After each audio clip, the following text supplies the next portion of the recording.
Hello students, I hope आप सभी well होंगे और हेल्दी होंगे। घर पे रहिए और अपनी पढ़ाई करते रहिए। हमने लास्ट वीडियो में संचार की प्रक्रिया, वर्गीकरण, अवरोधक आदि के बारे में चर्चा करी थी। आज हम संचार के विभिन्न मॉडलों पर चर्चा करेंगे।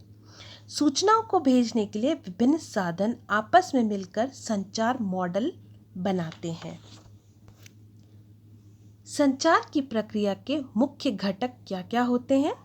सबसे पहले स्रोत या प्रेषक जो संदेश को भेजता है उसको हम बोलते हैं प्रेषक, यानी जिसके दिमाग में विचार की उत्पत्ति होती है उसे हम प्रेषक बोलते हैं।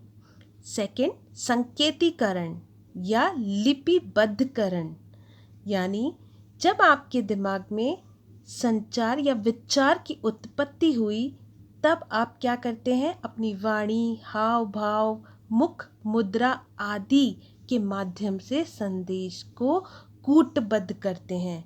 और ये जो कूटबद्ध हम करते हैं ये हमारे संचार कौशल, हमारे अनुभव, हमारे ज्ञान, वातावरण, सामाजिक और सांस्कृतिक तत्व पर निर्भर करता है।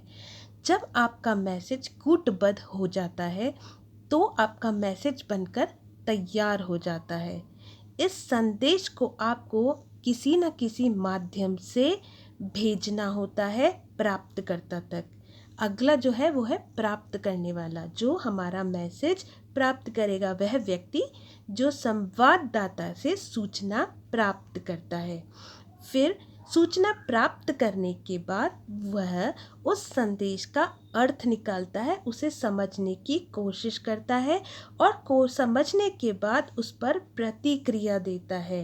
दिए गए संवाद पर विचार करके वह अपनी प्रतिक्रिया देता है। इसे बोलते हैं प्रतिपुष्टि। यानी जो संचार के मुख्य घटक हैं वो कौन से हैं? स्रोत, संकेतीकरण, संदेश, चैनल, प्राप्त करने वाला, प्राप्तकर्ता, समझना और प्रतिपुष्टि। संचार प्रक्रिया के अंदर क्या होता है? स्रोत नामक व्यक्ति या सोर्स या प्रेषक जो होता है वह संदेश भेजता है रिसीवर को। जो भी संदेश भेजा जाता है वो अनेक माध्यमों से हो सकता है। लिखित माध्यम, मौखिक, ऑडियो विजुअल या फिर भौतिक इशारों और संकेतों से। जब कोई संदेश भेजा जाता है तो शोर नामक गड़बड़ी का एक तत्व होता है। मैंने आपको लास्ट वीडियो जो अवरोधक वाली बताई थी उसके अंदर हमने शोर पर डिस्कस किया था, आप उस वीडियो को देख सकते हैं। रिसीवर संदेश प्राप्त करता है और उस पर प्रतिक्रिया देता है। संचार के बहुत सारे मॉडल्स दिए गए हैं। इम्पॉर्टेंट मॉडल्स में से सबसे पहला मॉडल है Keith Davis model. Keith Davis कहते हैं कि संचार के अंदर सबसे पहले इसके 6 चरणों में सबसे पहले विचार की सृष्टि होती है, फिर संदेश बद्धता की जाती है यानी संकेतीकरण किया जाता है, फिर संदेश का प्रेषण किया जाता है यानी संचरण किया जाता है जिसे संदेश प्राप्त करने वाले को प्राप्त होता है। फिर वह संदेश को समझता है, डिकोड करता है और कार्यवाही यानी एक्शन लेता है। ये है कीथ डेविस का मॉडल संचार का। इस मॉडल ने पारस्परिक समझ की स्थापना की है। अगला जो हमारा मॉडल है वो है Shannon Weaver model. Shannon Weaver model भी बहुत ही इम्पॉर्टेंट मॉडल है। सबसे पहले सूचना के स्रोत को आप देखिए, फिर प्रेषक संदेश भेजता है, बीच में शोर होता है, संदेश प्राप्तकर्ता तक पहुंचता है और प्राप्तकर्ता जो है प्रतिपुष्टि या प्रतिक्रिया देता है।